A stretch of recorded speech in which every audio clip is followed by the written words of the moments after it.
Hello,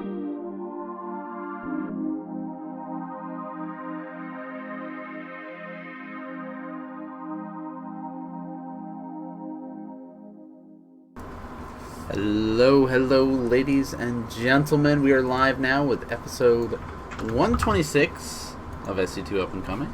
And, yep, I was like, I figured Dalk's face is going to be a little bit off. There we go. Back on track, guys. How you doing, Dalk? I'm doing pretty good. E3 has started up this past weekend, but, I mean, like, PC Master Race is the only real thing to worry about, so that means obviously Fallout 4 is the only thing we should actually care about. It's been a good past week or so, at least personally. Did some StarCraft last Saturday with Tourcraft Cup online stage, so nice. So we can talk a little bit about that tonight, at least. You can tell us how the Tourcraft stuff's been going. Has anything else exciting been going with E3? I didn't even look at any of the updates or anything like that. There was a HoloLens demonstration with Minecraft, and it was amazing. Really? Right, so let's make a note of this. Just go on YouTube and type in HoloLens Minecraft E3, and you'll probably find it. But it was really cool, and seeing that demonstration, so the HoloLens, they had two cameras, right? One that didn't have the HoloLens on, like, attached to it, and one that did. So for the longest time, all you saw was the one with the HoloLens camera attached to it, and so you saw, like, Minecraft being moved around on this table, and it, like, built itself into this random table. And then when they flipped to the non-HoloLens camera, you could see just a blank table and this dude, like, moving his hands around as if he was crazy. And it was so cool to me, because I was thinking, it's like, what if you could watch StarCraft like that? Or watch Dota, or Counter-Strike, or, like, any of the big esports, just have it, like, fill your entire room, and then you can, like, use your hands to scroll across the map, and you can see all of the characters taking battle, like, on your floor or something. Yeah, that would be pretty sweet. I'm gonna have to watch this video now, and somebody who's working on this, make that happen so we can watch esports this way, because that sounds awesome. Like, there was the really old picture of people in a stadium, and then the actual stadium is like a really blown up mini map, and then the players were in booths on either side, and they were saying, like, what if all the units moved around in the stadium? So you're not watching on a screen, you're seeing things happen in the stadium, and that's what this could do. Yeah. See? Look at this. The future, guys. Alright, okay. So there's your homework, guys. Go and look up all the HoloLens there, and get your update on the future. So that's pretty sweet. Okay, I like that idea. So then, why don't we actually talk a little StarCraft stuff then? Slide back into what the show's about. Actually, I lied, because we're going to talk a little general news before we get into StarCraft. Because YouTube announced this gaming streaming thing, which, you know, they've tried to do streaming, or they have a streaming service currently, where you could stream basically your own face, stream your video if you wanted to, but they don't have it set up as, like, gaming wise, and that's what they're basically implementing. They've kind of basically given you a little bit of teasers or whatever, but there's no real 100% details exactly what is to be expected of it. They're saying it's coming out this summer, unless I missed something with the press release and stuff like that. I didn't think they had a 100% official, this is exactly what you're going to be getting, but yeah, it was a bit vague, and though I am pretty excited for it, because if anything, it'll add some competition to Twitch, because this isn't what they've done in the past. Any idea you have of YouTube Live, get that out of your head, because they're changing it a lot from that. So they're making a subdomain, gaming.youtube.com, and it will act a lot like Twitch, where, you know, you have the different game directories, you have an account, and it'll, like, notify people when you're live. But the difference with this is it'll have a good VOD system, the ads pay out more, So it's going to be interesting to see, like, will YouTube fix all of its problems? And if that's the case, Twitch could have a big problem because YouTube has Google money behind it. Yeah. So, like, Twitch has Amazon money, but Twitch is running on its own, whereas YouTube is being strong-armed by Google to do a lot of things. So Google's throwing money at YouTube constantly. But Twitch doesn't have that. So I wouldn't be surprised if, like, YouTube fixes a lot of its problems. One of the main things being chat, of course, that we see a lot of people just migrating over. Yeah, I wouldn't be surprised with that if it's actually going to be good.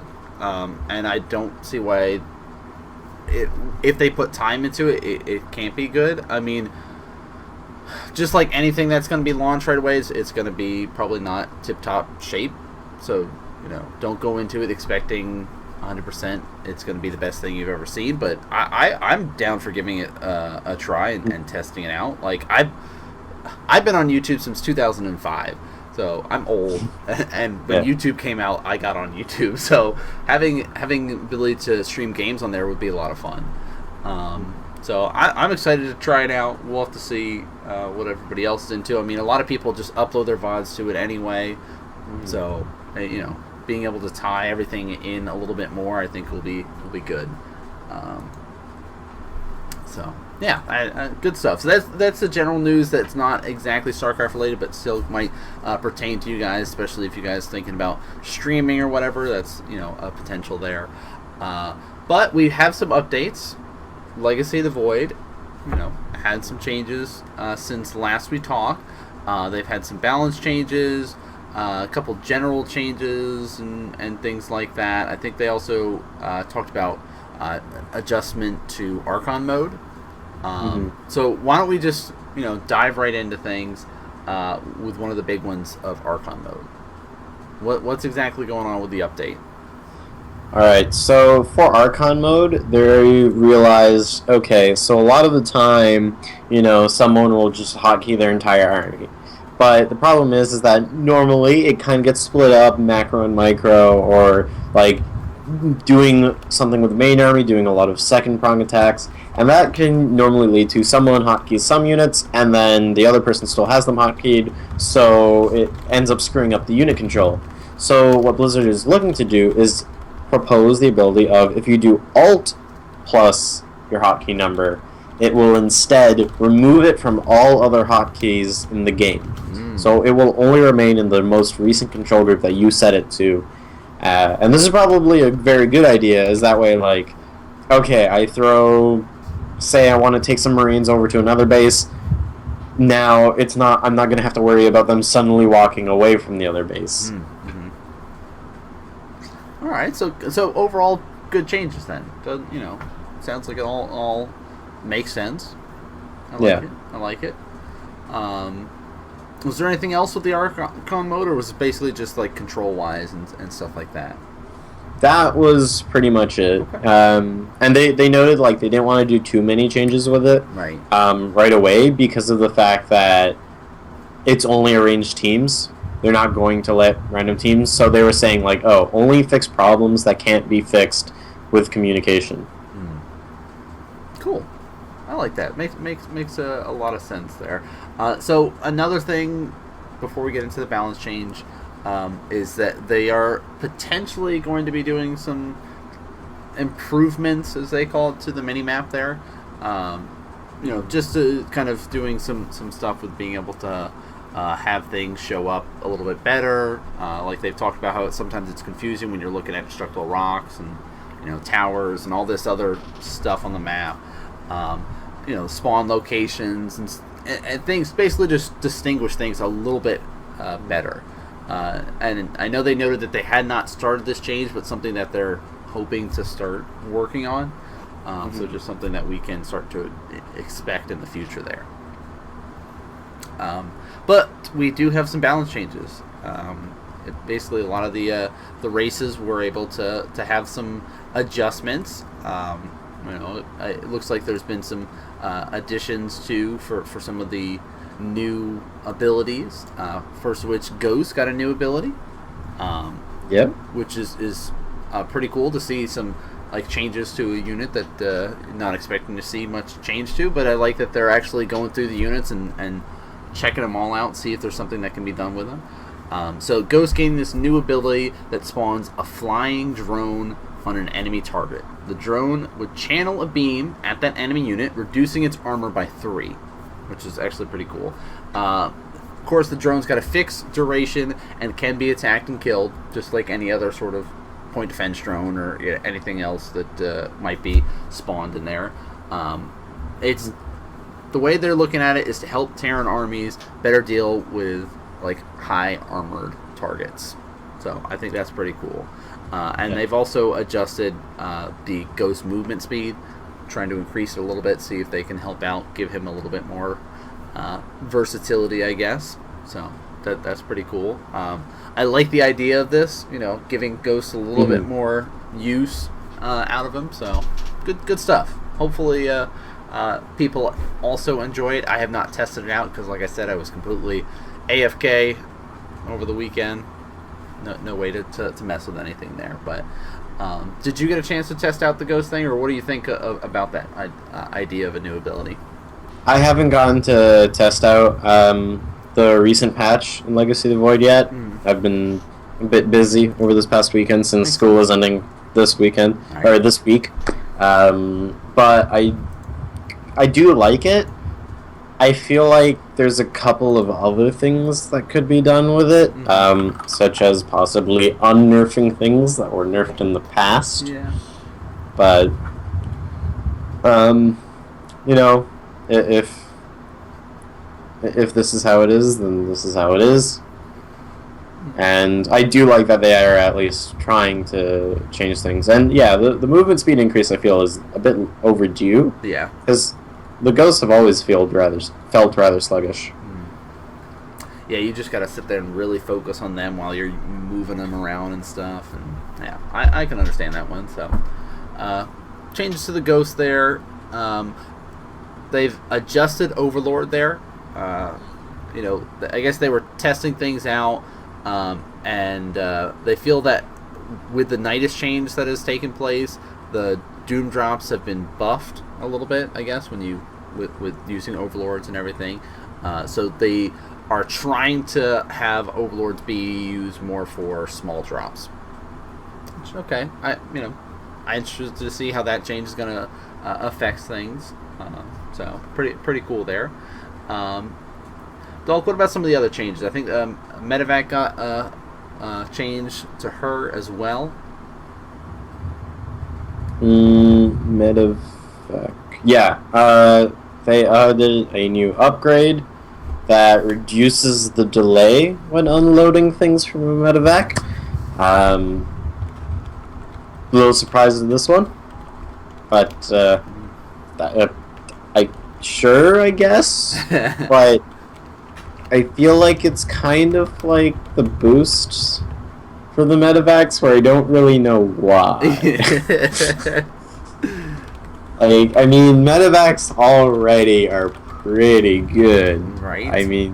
But no, you got to get those units out super quick, guys. Yeah, we'll see.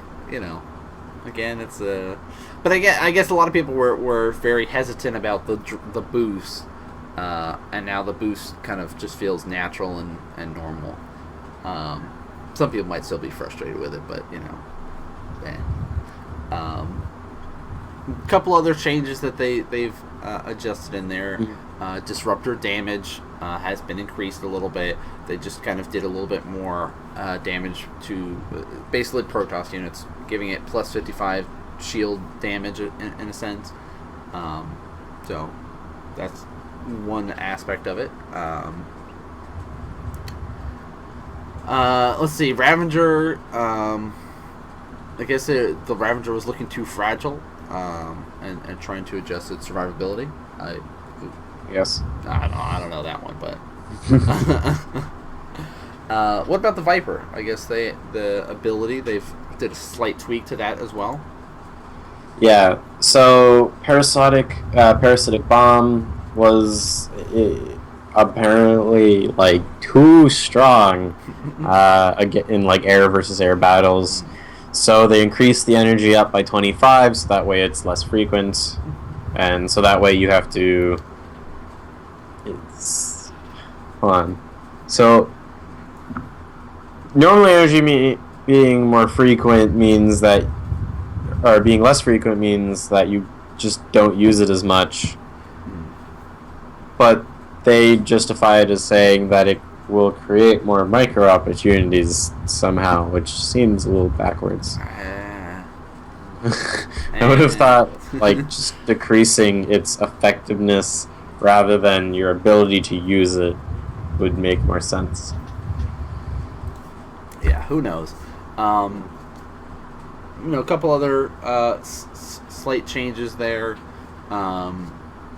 Ship upgrade cost has been reduced to match the vehicle upgrade cost. I didn't even realize that it was different, but that shows you how much I've been playing Terran in Legacy of the Void. I've gotten sucked into that Protoss and Zerg mindset, so... Yeah, it was recently split up. It was like the patch before this one. But yeah, it was weird. I was wondering, like, why do they cost different? This doesn't make a lot of sense. Cool. Other such changes, Spore Crawler damage has been decreased now. From 15 plus 30 to bio to now 15-15. Alright. I guess that they... Mutalisks were super strong in ZVZ for a while. Mm-hmm. So that's why the Spore change came about. And I guess now, with all these other new stuff and all these other fun things going on, the Mutalisk play has decreased a lot. And it's easier to punish Mutalisk players with the Spore Crawlers. So I guess they're trying to find that right balance now with the new units and Spore Crawler and being able to really shift techs a lot easier again as Zerg and not be as kind of pigeonholed to you can only basically play ground units for the time being and not have to worry about one Spore Crawler protecting your whole base. Yeah. So, well, I don't mind them testing these things out and seeing what is the best fit. And then I guess there was two other ones. What were the last two changes that we had? Alright, well, the second last one was they finally changed it from saying on your town hall buildings you would have like workers 0 out of 24. Now we'll say workers 0 out of 16 because 16 is the magic number, not 24. And they were like, you know what, you guys are probably right, let's change it. So that's more of a quality of life thing, very helpful for the new players since, new players tend to see that and there's like, I need 24. I'm on 3 bases, let's make like 72 workers. And I say no, because that's not what you need. Like for minerals only. Yeah. 72, it's a bit much.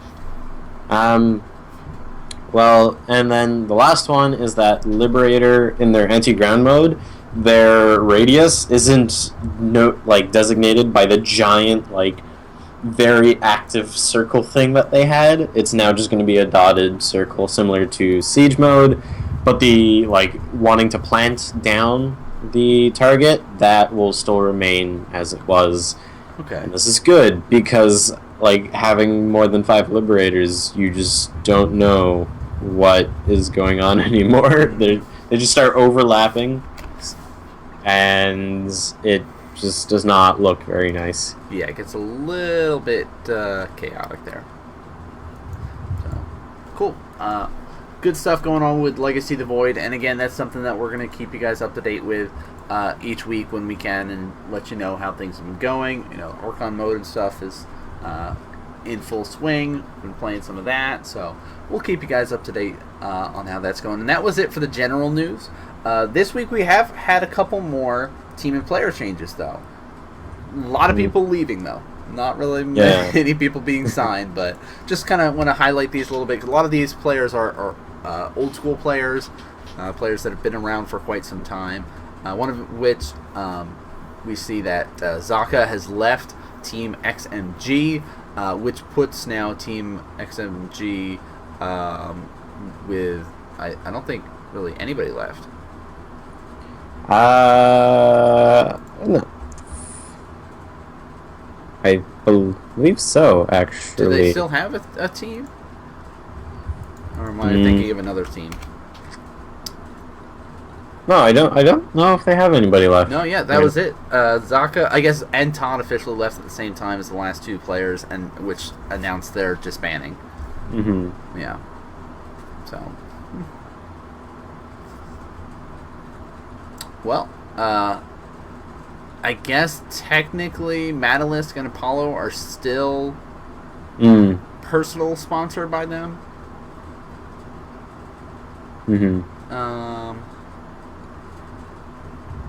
Yeah, that started up about a year ago though, so who knows? That could change, and they just haven't updated it as of yet. But yeah, XMG is now pulled out at least from the having a full squad and stuff like that.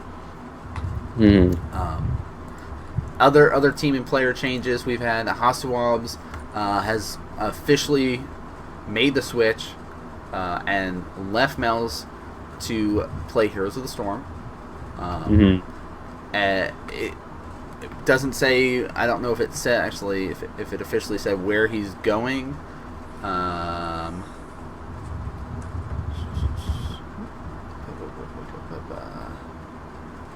No, I don't think it's officially said his new home as right now. But he's, this is something I'm noticing too. A lot of players really enjoying Heroes of the Storm, and if you are a professional gamer, having that enjoyment is a big part of it. If you're not enjoying playing StarCraft as much, but you've got the skills to play another game, why not play another game?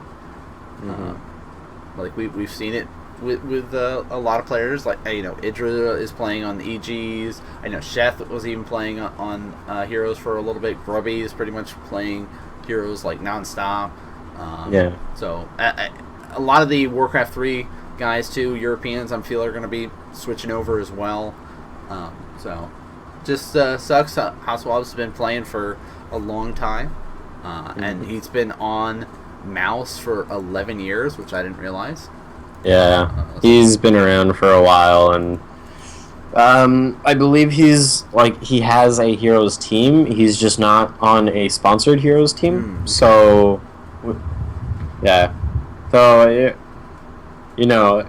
being on a team for more than a decade, that's a pretty good feat. Yeah. But, oh well.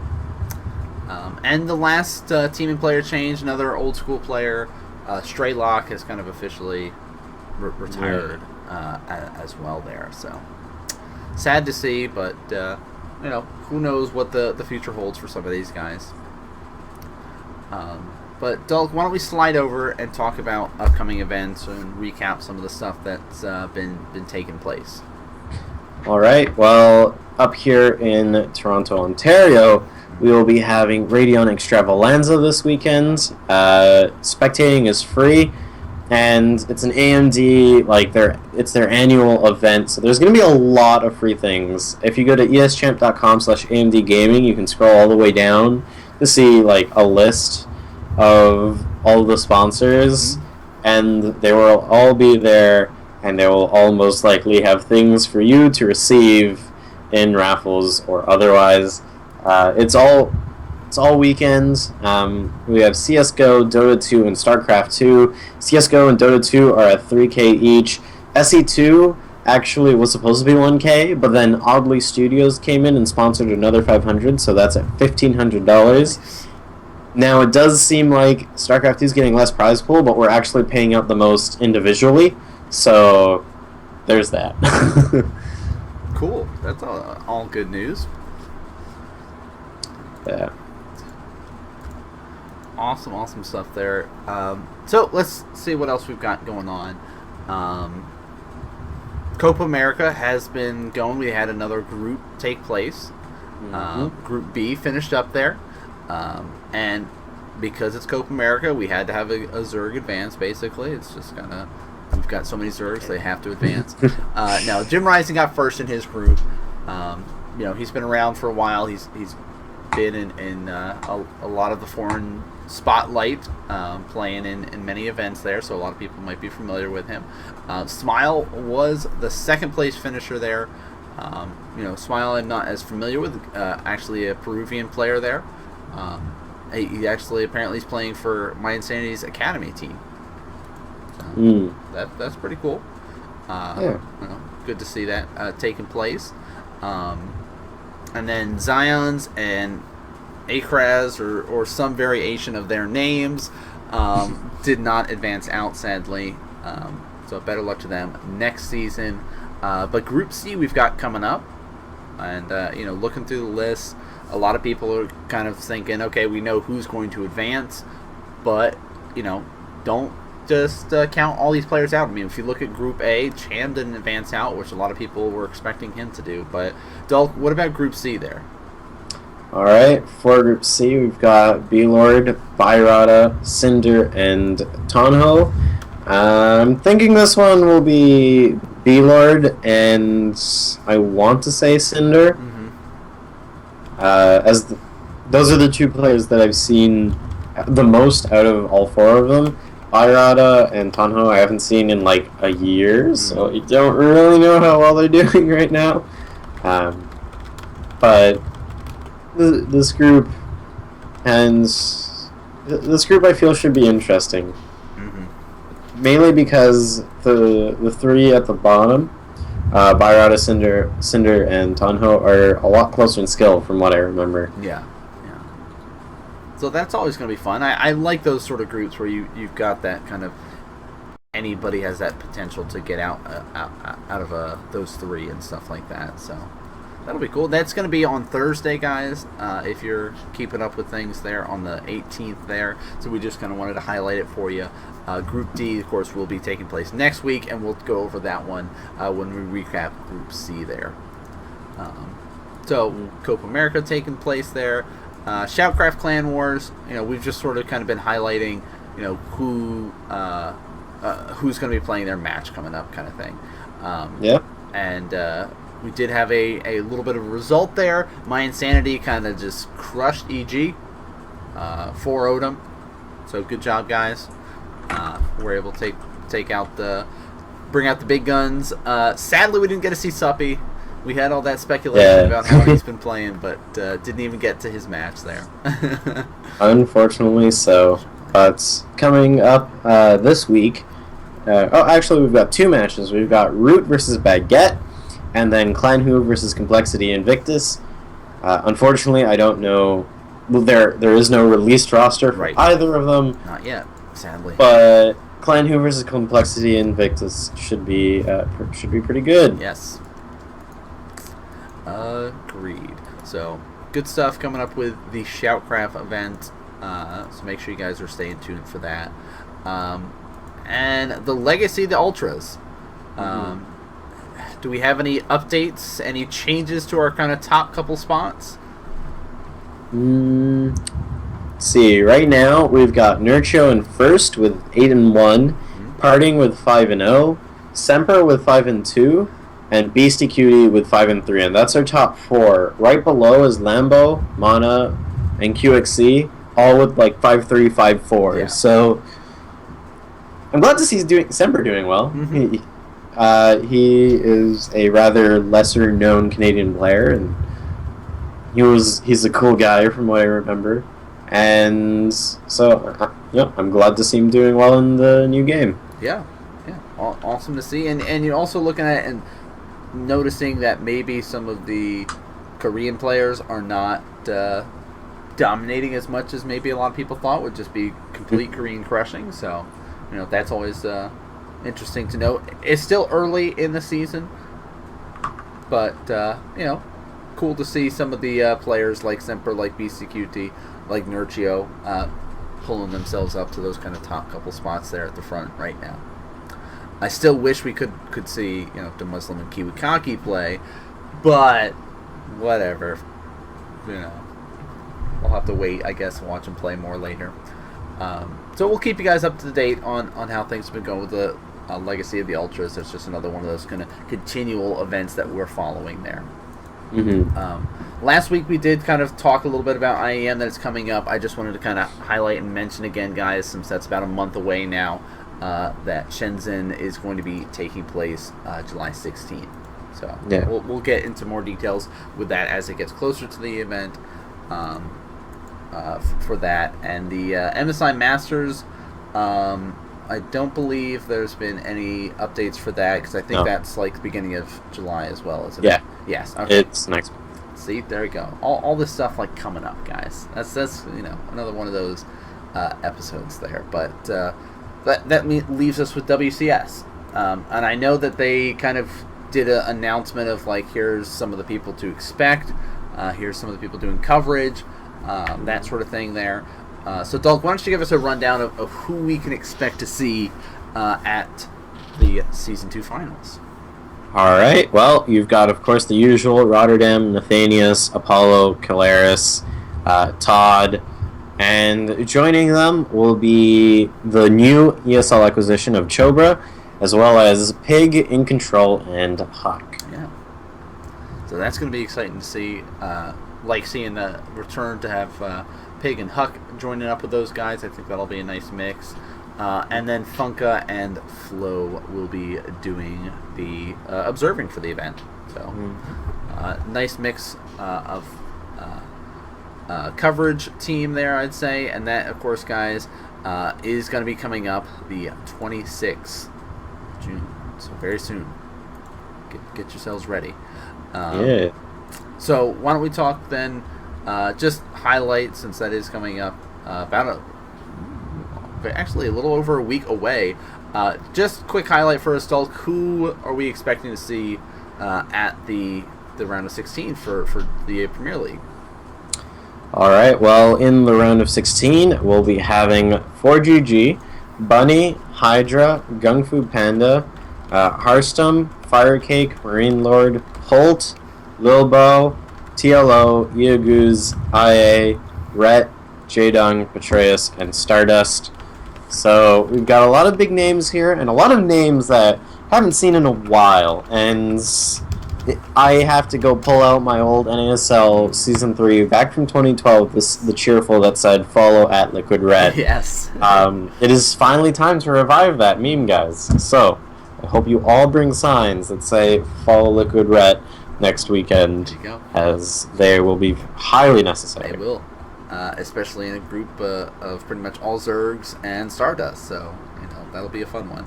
I'm actually looking forward to this a lot. I think a lot of the players there have a really good chance of making it far, especially with the crowd that is going to be at the event. Like, I can already imagine just how hyped it's going to be. So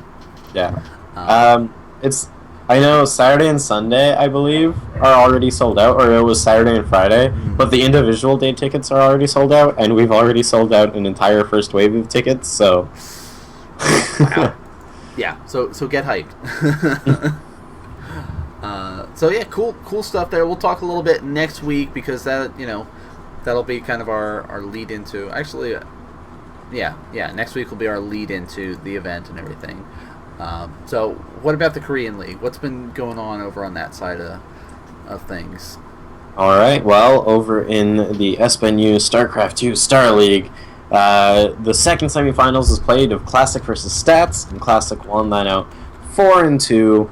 Stats actually was winning the first two, but then King Sejong Station came around, and Classic rolled on forward through that. And then on the other side of the Korean leagues, our semifinals are set for the Global StarCraft 2 League. Yep. Rain versus Curious, and SOS versus Byul. Some PvZ action. What happened tomorrow? He lost to Rain 3-1. Yeah, but he's our one Terran hope. I don't really blame him though, because the map pools for the Korean leagues are a little mixed with outdated and odd, so...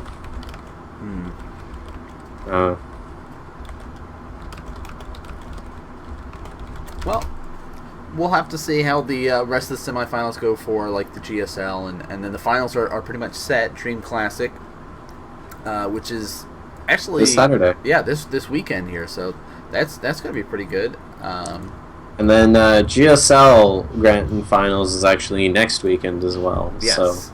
Oh yeah, you were saying that how you get no sleep during the WCS Season 2 because of GSL also.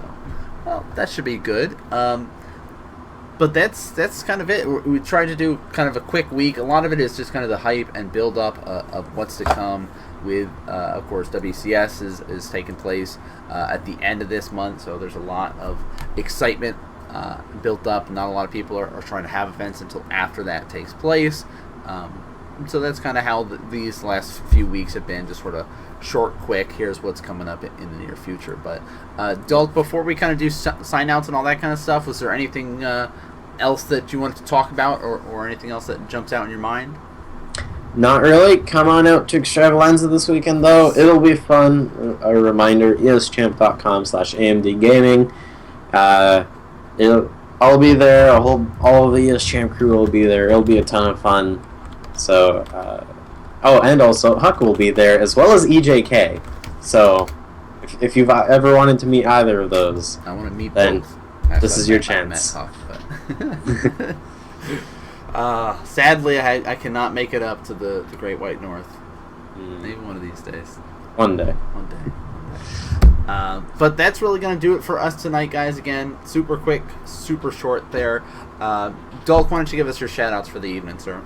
Alright, well, I'm MasterDalk. You can follow me on Twitter right down there, at MasterDalk. I talk about StarCraft, fighting games, and a whole bunch of other things, and I'm going to be doing StarCraft this weekend and the next.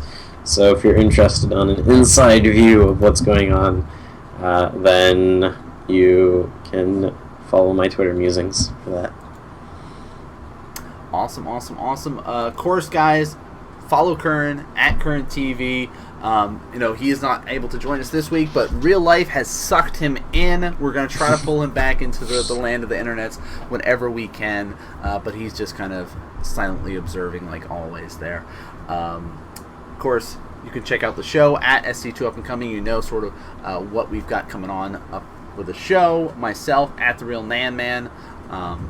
We've got some stuff in the works, sort of in more of like musings in my brains of what we're going to do for our 3-year anniversary, because I am also super busy with real life and have not got a chance to smooth out the details. But there's super secret stuff, guys. Just keep your eyes peeled.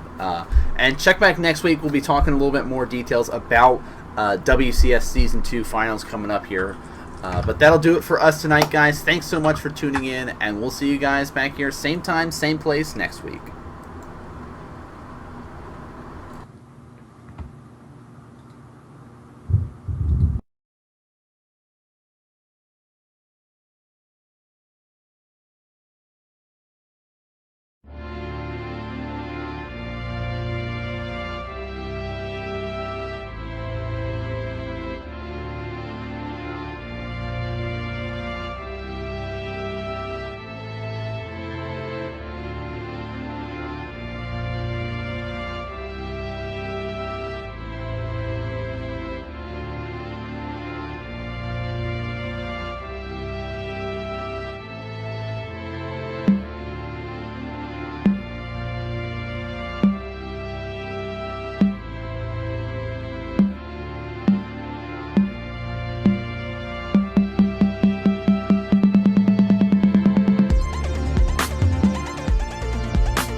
Bye.